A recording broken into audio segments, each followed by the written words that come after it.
नमस्कार,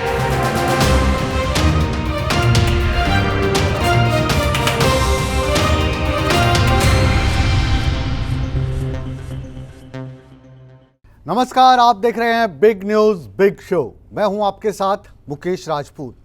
आज भी बिग न्यूज बिग शो में उन तमाम बड़ी खबरों का हम विश्लेषण करेंगे जिनका सरोकार आपसे है।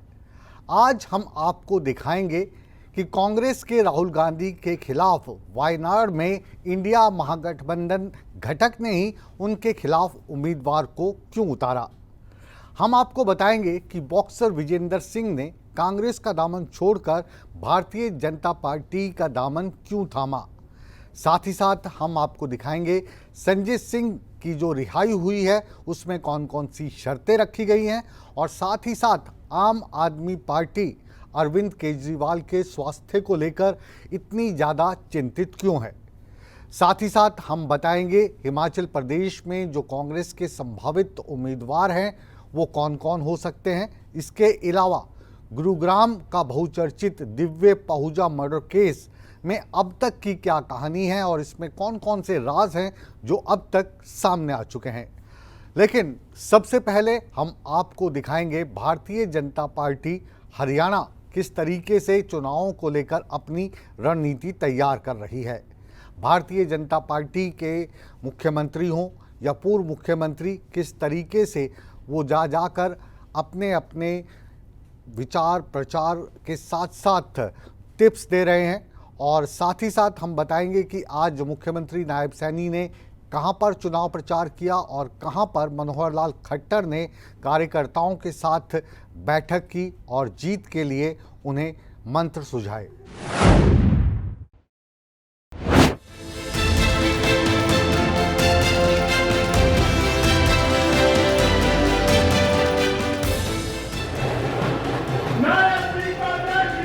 हर तरफ चुनावी शोर है, प्रचार अपने चरम पर है। फिजाओं में बस वादों और दावों की गूंज सुनाई दे रही है और हर दल खुद को बेहतर बताकर जनता को रिझाने की कवायद कर रहे हैं। बीजेपी हरियाणा में सभी 10 सीटों पर उम्मीदवारों की घोषणा कर चुकी है और अब प्रचार में पूरी ताकत झोंक दी है। बुधवार को यमुनानगर के छछरौली में बीजेपी की विजय संकल्प रैली हुई। रैली के मंच से मुख्यमंत्री नायब सिंह सैनी ने विपक्ष पर हमला बोला और अपनी सरकार की उपलब्धियां गिनवाई। नायब सैनी ने जनता से अंबाला से बीजेपी उम्मीदवार बंतु कटारिया को वोट देने की अपील की। इस मौके पर उन्होंने फिर से हरियाणा में क्लीन स्वीप का दावा किया कि आज लोगों का जो उत्साह, जो जोश मैं हरियाणा प्रदेश के अंदर देख रहा हूँ। आने वाले इस 2024 के चुनाव के अंदर 25 मई को जब वोट होंगे और 4 जून को जब रिजल्ट आएगा, जो देश ये 400 सीटें नरेंद्र मोदी जी को देने वाला है और उस 400 सीटों के अंदर हरियाणा की 10 लोकसभा की सीटें बड़े मैंडेट के साथ वो नरेंद्र मोदी जी के पास जाएंगी। कांग्रेस के अंदर भी, अन्य दलों के अंदर भी उनके अंदर एक मंथन भी चल रहा है, डर भी है कि कहीं ना कहीं हम हार का मुंह हमें देखना पड़ेगा और उसको लेकर के अब वो ये भी मंथन करते हैं कि सारे दल इकट्ठे हो जाएं और सारे दल इकट्ठे होकर के बीजेपी के खिलाफ चलें। बीजेपी हर स्तर पर खुद को मजबूत करने की कवायद कर रही है। यही वजह है कि पूर्व मुख्यमंत्री मनोहर लाल ने फरीदाबाद में चुनाव संचालन समिति की बैठक ली। बैठक में उद्योग मंत्री मूलचंद शर्मा, शिक्षा मंत्री सीमा त्रिखा समेत कई दिग्गज नेता मौजूद रहे। इस बैठक में मनोहर लाल ने नेताओं और कार्यकर्ताओं को जीत के गुर सिखाए। मनोहर लाल ने भी दावा किया कि हरियाणा में बीजेपी सभी 10 सीटों पर जीत दर्ज करेगी। देखिए, जीत होती है और जीत होती है तो मार्जिन तो ये है कि उसमें पहले जितना मार्जिन है हमेशा ही ये रहता है कि हम हर एक बूथ पर जो पहले हमारा मार्जिन आया उससे आगे बढ़ा करके देखें और बूथ लेवल पर काम करते हुए हम ये भी कहते हैं कि कुछ बूथ हो सकता है ऐसे जो पिछली बार हमारे किन्हीं कारण से कमज़ोर रहे होंगे, तो बूथ जीतना ये एक व्यवस्था का हमारा हिस्सा होता है। बूथ जीता तो समझो चुनाव जीता। हर बूथ का जो लेवल है हम ऊपर की तरफ बढ़ाते चले जाएं। और कोई तीसरी चौथी पार्टी आए वो भी 10 की 10 जीते हैं, कुल मिला के 10 सीटें हैं, ये 40 होने वाली नहीं है। इसलिए 10 भारतीय जनता पार्टी के पहले थी, 10 की 10 दोबारा से आएंगी, दावा कोई कितना ही। कुल मिलाकर एक तरफ बीजेपी जहां रैली कर जनता का दिल जीतने में लगी है, तो दूसरी तरफ बैठक पर बैठक कर कार्यकर्ताओं को चुनाव की बारीकी सिखाई जा रही है और जीत के टिप्स दिए जा रहे हैं। यानी हर मोर्चे पर बीजेपी मैदान मारने की कोशिश कर रही है। खैर, चुनाव के नतीजे बताएंगे कि बीजेपी की ये रणनीति कितनी कारगर साबित होती है। सूर्य समाचार के लिए यमुनानगर से सुनील कुमार और फरीदाबाद से दीपक गौतम की रिपोर्ट।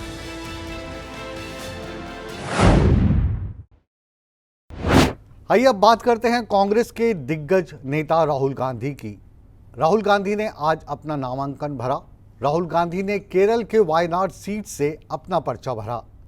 नामांकन के बाद राहुल गांधी ने बताया कि वो इस सीट से और यहाँ के वायनाड की जो जनता है उनसे उतना ही प्यार करते हैं जितनी अपनी बहन प्रियंका गांधी से। वायनाड की जनता ने उनका हमेशा साथ दिया है और उन्हें उम्मीद है कि इस बार भी वो उनको विजयी बनाएगी। लेकिन साथ ही साथ हम आपको बताना चाहेंगे कि जहां से राहुल गांधी ने पर्चा भरा है वहां से उन्हीं के महागठबंधन इंडिया ने जो उनकी एक सहयोगी पार्टी है सीपीआई, उन्होंने क्यों उम्मीदवार उतारा, इसके पीछे की कहानी क्या है या इसके अंदर कोई राज है, ये जानने की कोशिश है हमारी ये दूसरी बिग रिपोर्ट।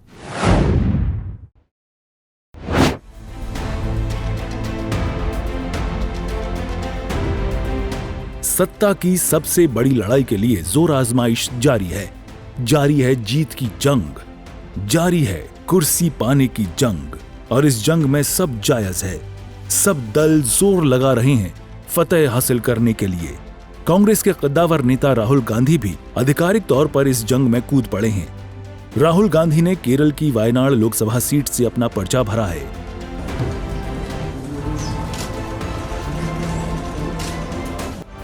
नामांकन से पहले राहुल गांधी ने रोड शो किया। रोड शो के दौरान प्रियंका गांधी भी मौजूद रहीं। इस दौरान राहुल गांधी ने वायनाड की जनता को यकीन दिलाया कि वो जनता से अपने परिवार की तरह प्यार करते हैं। राहुल गांधी ने कहा कि वायनाड का सांसद होना उनके लिए सम्मान की बात है। Like we do from all families, I have received love and affection. I have learned so much from my brothers, my sisters. It has been an honor for me to be your member of parliament. Wayanad में road show के दौरान राहुल गांधी ने कहा कि वायनाड में इंसानों और जानवरों के संघर्ष का मुद्दा बड़ा है, साथ ही मेडिकल कॉलेज का मुद्दा भी है। राहुल गांधी ने कहा कि इस लड़ाई में मैं वायनाड के लोगों के साथ हूं। Of Wayanad, I have sisters, I have mothers, I have fathers, I have brothers, and I thank you from the bottom of my heart for that. Rahul Gandhi Kerala की वायनाड सीट से मैदान में हैं। उनके खिलाफ सीपीआई की एनी राजा चुनाव लड़ रही हैं, तो बीजेपी ने के सुरेंद्रन को मैदान में उतारा है। अब आपको साल 2019 के लोकसभा चुनाव के नतीजों से रूबरू करवाते हैं। साल 2019 में राहुल गांधी ने वायनाड से बम्पर जीत दर्ज की थी।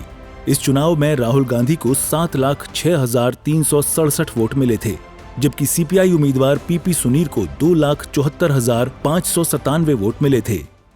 वैसे तो सीपीआई इंडिया महागठबंधन में शामिल है, लेकिन वायनाड सीट पर सीपीआई ने अपने ही सहयोगी राहुल गांधी के खिलाफ उम्मीदवार उतार दिया है।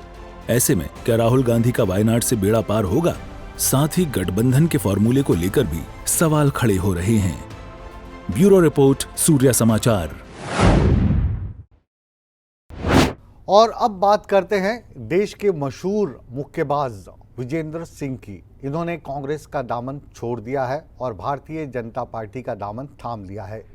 कांग्रेस से इनका मोह भंग क्यों हुआ और भारतीय जनता पार्टी की सदस्यता इन्होंने क्यों ली, ये जानने की कोशिश है हमारी ये अगली तीसरी बिग रिपोर्ट।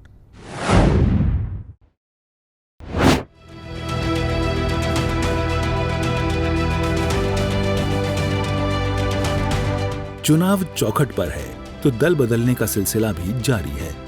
चुनाव से पहले सियासतदान अपने मुफीद सियासी दल भी तलाशने लगे हैं।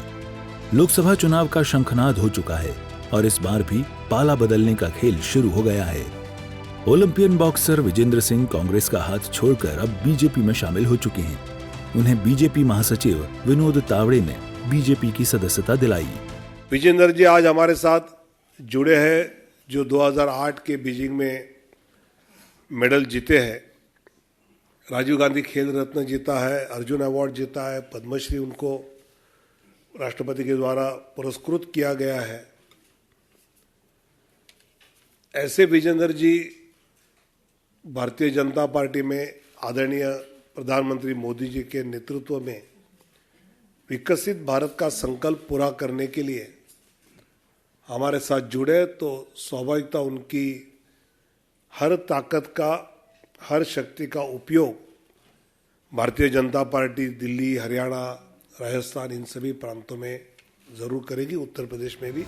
विजेंद्र सिंह का कहना है कि मोदी सरकार में खिलाड़ियों का मान सम्मान देश ही नहीं दुनिया में भी बढ़ा है और वो अब बीजेपी में रहकर ज्यादा से ज्यादा लोगों का भला करेंगे। विजेंद्र सिंह ने ये भी कहा कि वो पहले वाले विजेंद्र ही हैं और आज भी सही को सही और गलत को गलत कहने की हिम्मत रखते हैं। आज बीजेपी में शामिल हो रहा हूँ और एक तरह से कहते घर वापसी हो रही है मेरी। तकरीबन 19 में मैं चुनाव लड़ा था और ऑलमोस्ट 5 साल होने वाले हैं, अभी 4 साल होने वाले हैं। तो अभी कहते कि इंग्लिश में कहावत है गुड टू बी बैक, तो काफ़ी अच्छा लग रहा है। और जिस तरह से मान सम्मान खिलाड़ियों का देश विदेश में बढ़ा है वो काबिल तारीफ़ है।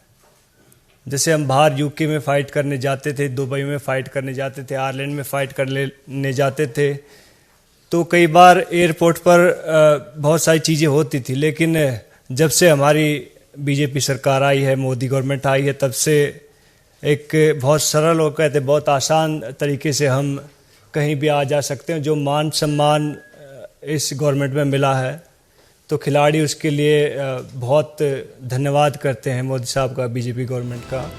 अब आपको बॉक्सर विजेंद्र सिंह के बारे में बताते हैं। विजेंद्र सिंह भिवानी के कालूवास गांव से ताल्लुक रखते हैं। विजेंद्र सिंह जाट समुदाय से आते हैं।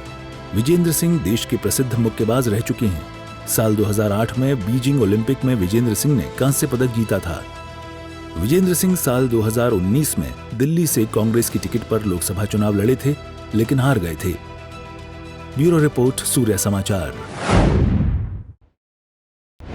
हिमाचल प्रदेश में भारतीय जनता पार्टी ने सभी 4 लोकसभा सीटों पर अपने उम्मीदवार घोषित कर दिए हैं। इसके अलावा 6 विधानसभा सीटों पर भी अपने उम्मीदवारों की घोषणा कर दी है। वहीं पर जो कांग्रेस के उम्मीदवार हैं उनको अभी अपने नाम पर मोहर लगने का इंतज़ार है। कांग्रेस इसको लेकर मंथन कर रही है। जानकारी मिली है कि कुछ उम्मीदवारों के नाम फाइनल हो चुके हैं। कौन हैं वो उम्मीदवार और ये क्यों कांग्रेस के उम्मीदवार के तौर पर फाइनल किए गए हैं, देखिए हमारी ये खास रिपोर्ट।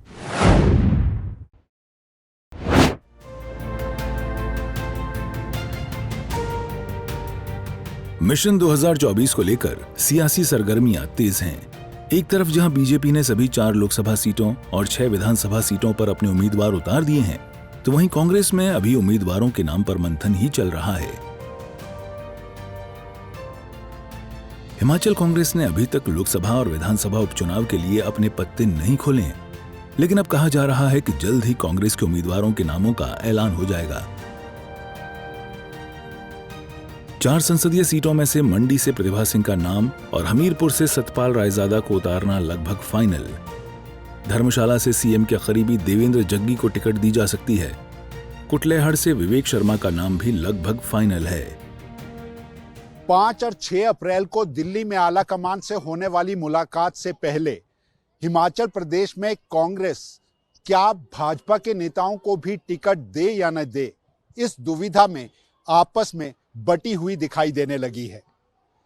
वजह यह है कि हिमाचल प्रदेश के लोकसभा चुनावों के लिए मंडी से प्रतिभा सिंह और हमीरपुर से सतपाल रायजादा का नाम लगभग फाइनल माना जा रहा है। और बड़ी खबर यह है कि 2 उपचुनाव जहां पर मुख्यमंत्री सुखविंदर सिंह सुक्खू के करीबी नेता हैं, एक धर्मशाला जहां से जग्गी और दूसरा कुटलेहड़ जहां से विवेक शर्मा का नाम लगभग फाइनल कर लिया गया है। लेकिन बाकी जगह क्या भाजपा के नेताओं को उतारकर कांग्रेस की टिकट थमाकर कांग्रेस भी भाजपा का अनुसरण करेगी, इस पर कांग्रेस के नेता बटे हुए हैं। फिलहाल ये फैसला दिल्ली की स्क्रीनिंग कमेटी के बाद आलाकमान से होने वाली बैठक के बाद तक के लिए टाल दिया गया है। बीजेपी से छिटककर कांग्रेस की टिकट पर चुनाव लड़ने वाले नेताओं को क्या कांग्रेस में जगह मिलेगी? ये भी 5 और 6 अप्रैल को दिल्ली में आलाकमान के साथ होने वाली बैठक में फाइनल हो जाएगा। बैठक के बाद मुख्यमंत्री सुखविंदर सिंह ठाकुर, उप मुख्यमंत्री मुकेश अग्निहोत्री और प्रदेश अध्यक्ष प्रतिभा सिंह दिल्ली जाएंगी। बहरहाल बीजेपी की ओर से घोषित प्रत्याशियों को देखते हुए भी कांग्रेस रणनीति बना रही है। देखने वाली बात होगी कि कांग्रेस की ओर से किन्हें टिकट दिया जाता है और किन समीकरणों को साधने की कोशिश की जाती है। लाहौल स्पीति में नाराज रामलाल मार्कंडे ने अपना नाराजगी जाहिर करते हुए चुनाव लड़ने का ऐलान क्या किया।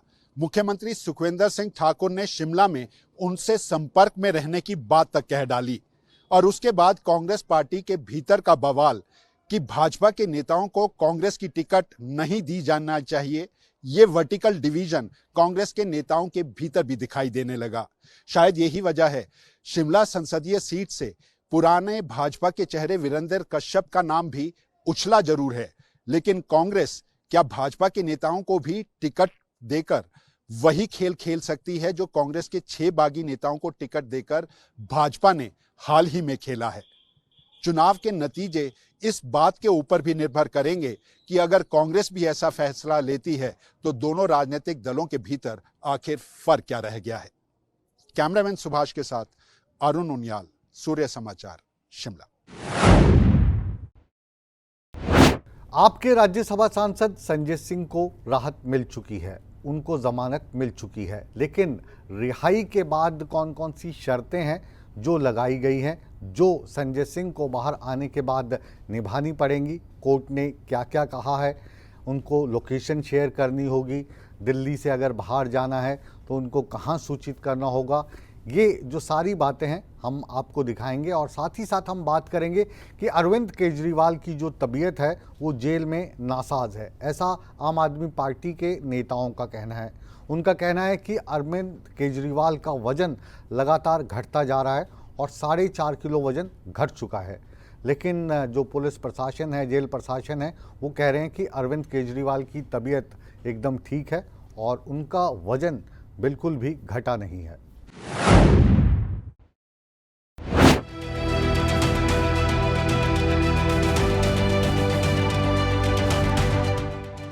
लोकसभा चुनाव में सबसे ज्यादा शोर दिल्ली शराब नीति घोटाले का सुनाई दे रहा है।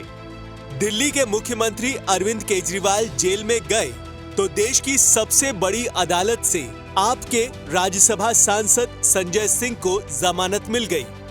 संजय सिंह की जमानत पर निचली अदालत ने कई शर्तें रखी हैं। दरअसल संजय सिंह दिल्ली एनसीआर छोड़ने से पहले आईओ को जानकारी देंगे। संजय सिंह अपनी लोकेशन ऑन रखेंगे और आईओ को लोकेशन शेयर करेंगे। संजय सिंह अपना पासपोर्ट जमा कराएंगे। इतना ही नहीं, शराब नीति केस को लेकर संजय सिंह कोई बयानबाजी नहीं कर पाएंगे। मंगलवार को सुप्रीम कोर्ट ने संजय सिंह को जमानत दी तो बुधवार को संजय सिंह को अस्पताल से डिस्चार्ज किया गया। संजय सिंह को अस्पताल से तिहाड़ जेल ले जाया गया और फिर कागजी कार्रवाई पूरी होने के बाद उन्हें जेल से रिहा कर दिया गया। इन जेल की सलाखों के पीछे रखा गया है। मुझे पूरा भरोसा है कि जेल के ताले टूटेंगे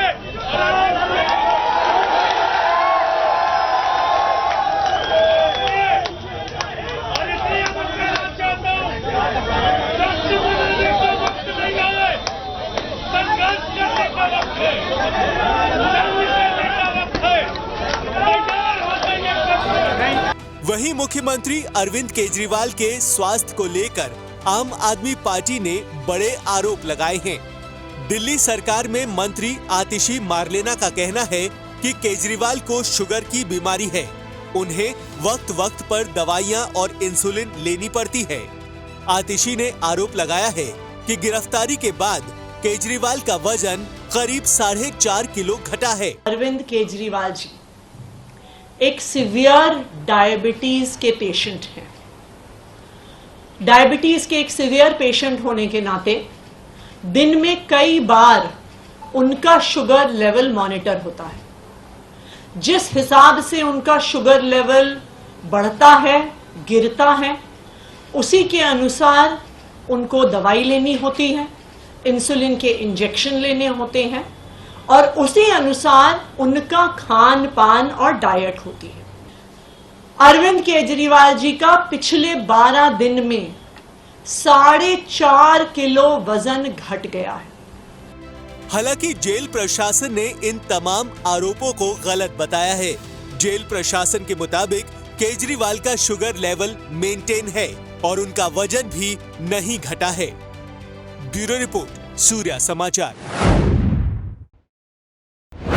और अब बात करते हैं गुरुग्राम के बहुचर्चित दिव्य पहुजा मर्डर केस की। पुलिस ने चार्जशीट दाखिल कर दी है। दिव्य हत्याकांड में जो आरोपी थे उनके ऊपर चार्जशीट बनाकर अब फाइल कर दी गई है। हम बता दें कि जो दिव्य पहुजा है एक मॉडल हुआ करती थी और इनका जो मर्डर हुआ उसमें 7 लोगों को गिरफ्तार किया गया था और इनकी जो हत्या है वो गोली मार के की गई थी। मर्डर से लेकर अब तक चार्जशीट की जो कहानी है वो हमारी इस रिपोर्ट की जुबानी हम आपको सुनाने जा रहे हैं।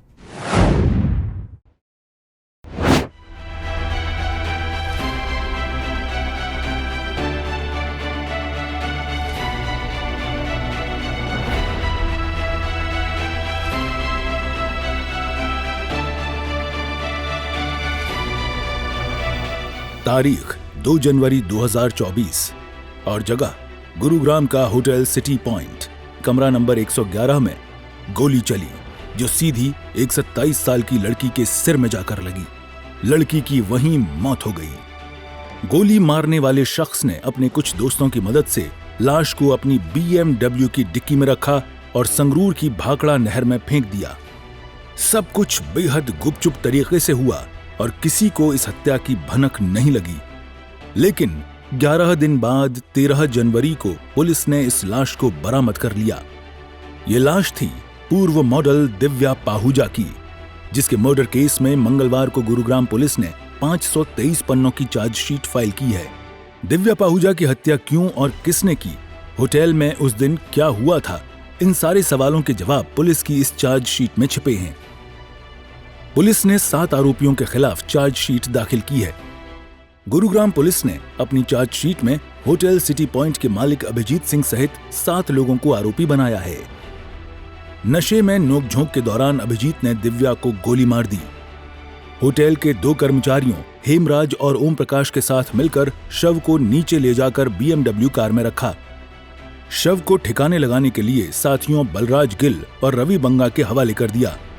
हथियार मुहैया कराने वाले नदीम को फरार बताया गया है।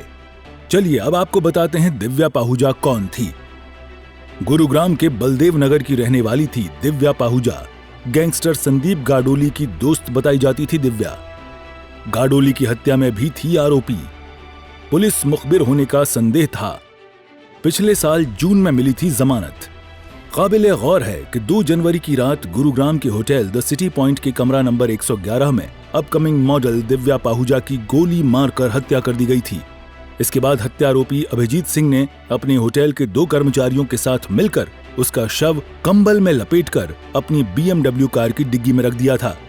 उसके इशारे पर उसके गुर्गे बलराज गिल और रवि बंगा ने शव को नहर में फेंक दिया था।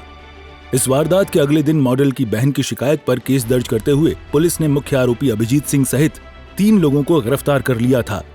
इसके बाद अभिजीत की गर्लफ्रेंड मेघा भी पकड़ी गई थी, जिसने वारदात के कई सबूत नष्ट किए थे।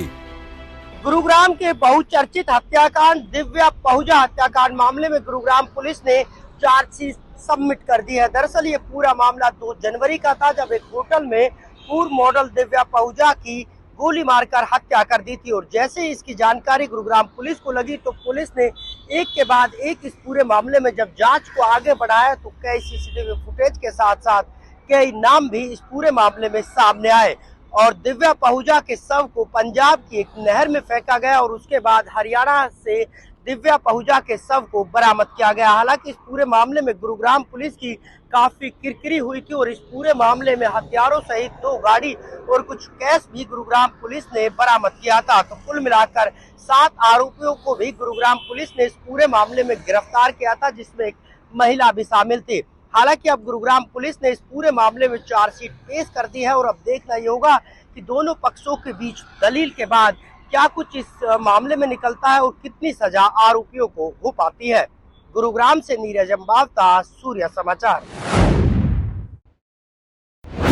बिग न्यूज बिग शो को अब यहीं पर विराम देने का समय आ गया है, लेकिन आप कहीं मत जाइए, बने रहिए हमारे साथ, क्योंकि बिग न्यूज बिग शो के बाद भी खबरों का सिलसिला लगातार जारी है। बने रहे हमारे साथ।